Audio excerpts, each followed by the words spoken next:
Your Excellency, Dr. Tedros,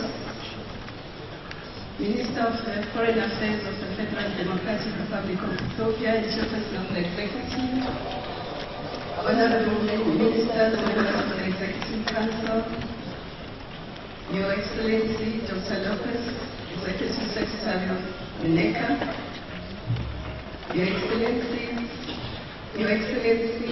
the Deputy Chairperson of the African Union Commission, Dr. Mr. Erasmus Mwencha, and the Commissioners,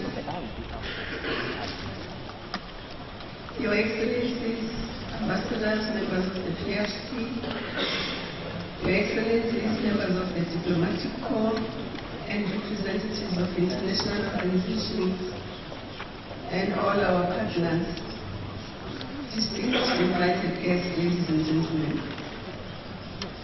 We are honored once more to welcome you to the 24th Ordinary Session of the Executive Council, which will take stock of work done and deliberate on issues important to our continent. Let me also take this opportunity to wish all the Ethiopian delegates and Gabriel's Day. This is the first executive that takes place in the first year of the second 50 years of our union. So this is the first executive that is laying a foundation towards what will be in 2060. I would also like to welcome the Malagasy delegation. After the long period of suspension, they have now joined our family. Welcome and congratulations.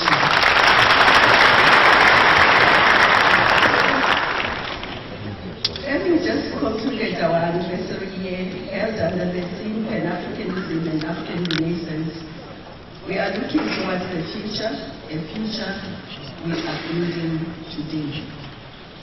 Our collective reflections during 2013 on the experience and lessons from the broad Pan-African movement pointed towards the importance of clarity of purpose and unity in action to achieve our common goals.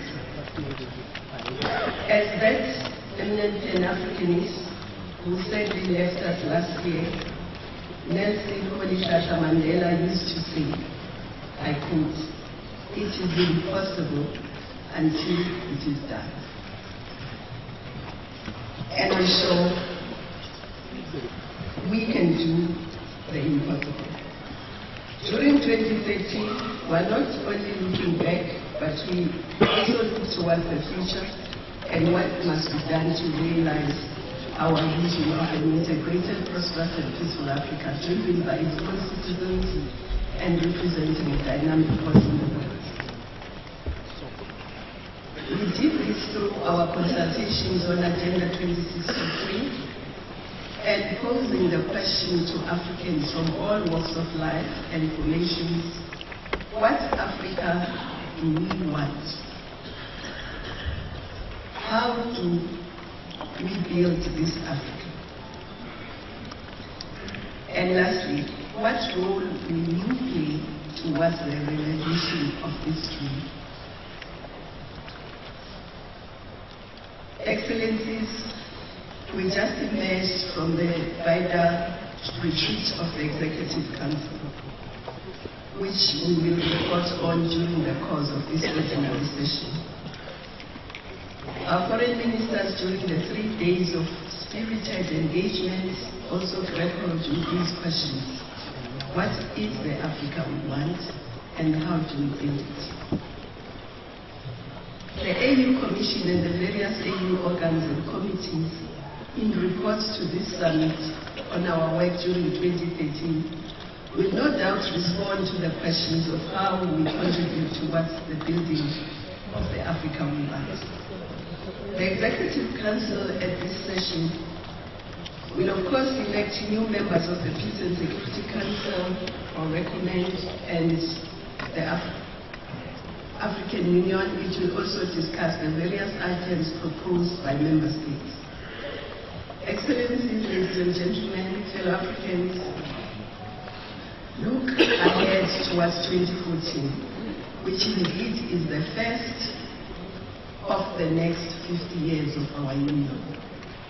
There are a number of critical matters facing us, which must be done this year. Firstly, we are presenting the Agenda 2063 framework document to the summit, to be followed by national consultations and feedback in each of our member states.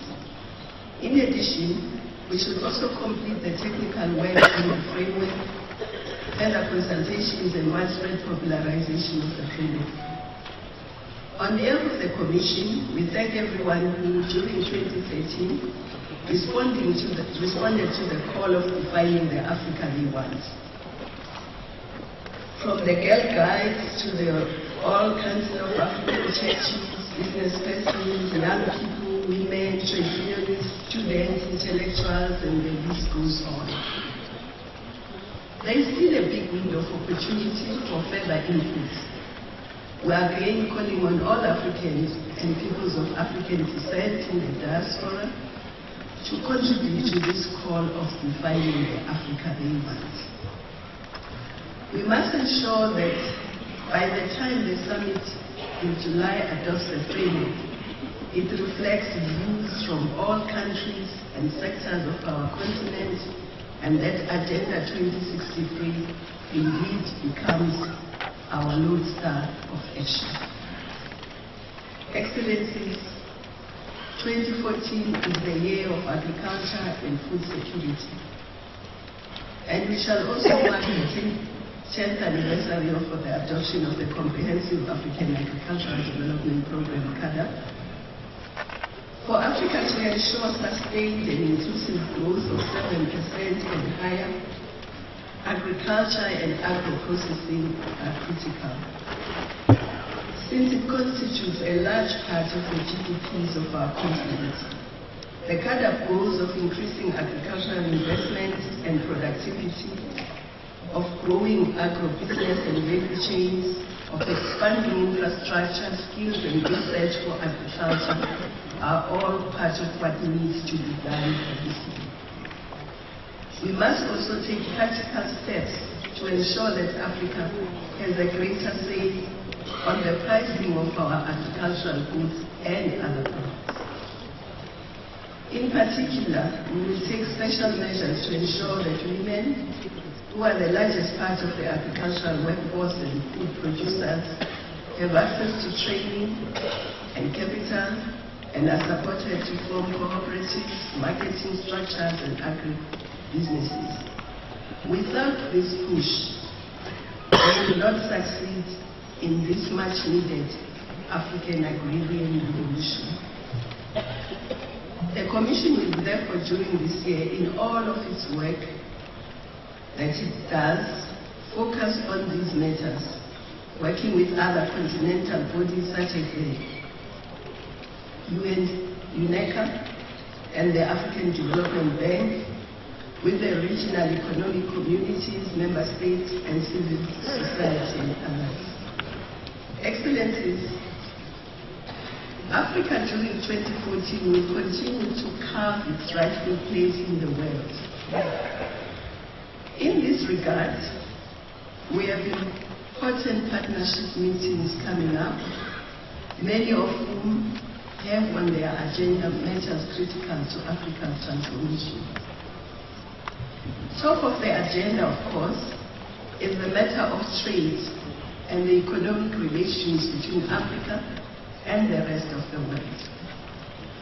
We are today more convinced than ever that we shall not succeed in eradicating poverty, disease, conflict, and hunger, and provide a better life for the peoples of our continent unless we have greater integration of our economies, unless we start beneficiating our minerals and industrialize, increase our agricultural production, and process our products.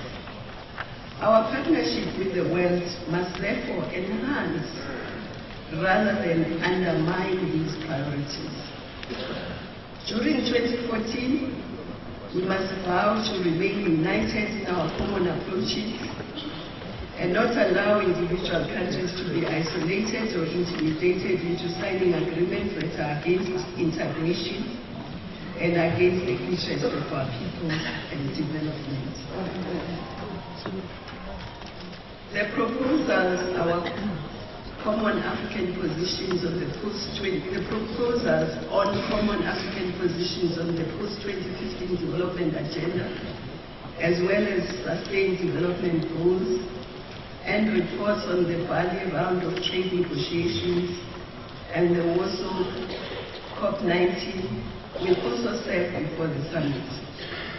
We are in a stronger position to harmonize our common positions and engage on these issues because Agenda 2063 provides us with an overarching vision of where we and what needs to be done. The UN Secretary General, during our visit to the Sahel region last year, mentioned that during 2015, the critical negotiations on the post-2015 development goals and climate change needs to be concluded.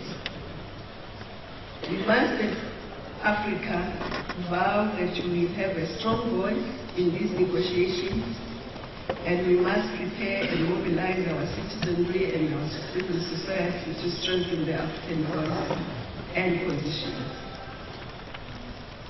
We are further reminded that 2015 will be 20 years since the historic Beijing Women's Conference, and it will also be the midway point for the African Decades of Women. African women had a very active presence during the 1985 conference, right up to the 2005 conference, and we certainly have come some way since then. During 2014, we must, however, consolidate and accelerate these gains so that the African goal of gender parity by 2020 and the building of a non-sexist Africa becomes a reality and a key pillar of Agenda 2063. Excellencies and fellow Africans, during our 50th anniversary summit in May last year, we made a pledge to our people that we shall not bequeath to future generations the scourge of wars and conflicts, and that we will work tirelessly to silence the guns by 2020. And of course, a lot of work needs to be done to realize this. During 2013, we made notable progress in Somalia, Mali, and Madagascar, whilst at the same time confronted the tragedies of Central African Republic and Southern Sudan. In all these instances, the African Union and the regional economic communities, with the help of the international community, acted together to help these countries find peace and to create a climate for lasting solutions for their conflicts. We must continue to emphasize that if we want to silence all the guns by 2020, we must build inclusive and tolerant societies, manage our diversity, ensure forgiveness and reconciliation, and respect for human rights. All of this, at the same time, we must act against impunity, hence the recommendation before the summit to expand the powers of the African Court for Peoples and Human Rights so that they can have a mandate to deal with some of these issues. The cost of conflict and internal strife are too huge. In the devastation of human lives and suffering and at the cost of our development. We must therefore continue to create a climate for peace and stability, including effective democratic and accountable government, institutions, and by ensuring development and shared prosperity. Honorable Ministers and Delegates, the priorities that we set for ourselves as a continent cannot be realized without strong institutions without African resource mobilization, without unity of the continent and the mobilization and participation of its people. The AU Commission earlier this year will act to take some of the difficult decisions to ensure that it improves its institutional effectiveness, and we look forward to your support in this regard. In a similar vein, as in the retreat urged us to take the necessary steps to identify and strengthen the other institutions key to African integration. We will also this year focus on the issue of domestic resource mobilization, including initiatives we have decided on, such as the ADB's Africa 50 Fund for Infrastructure.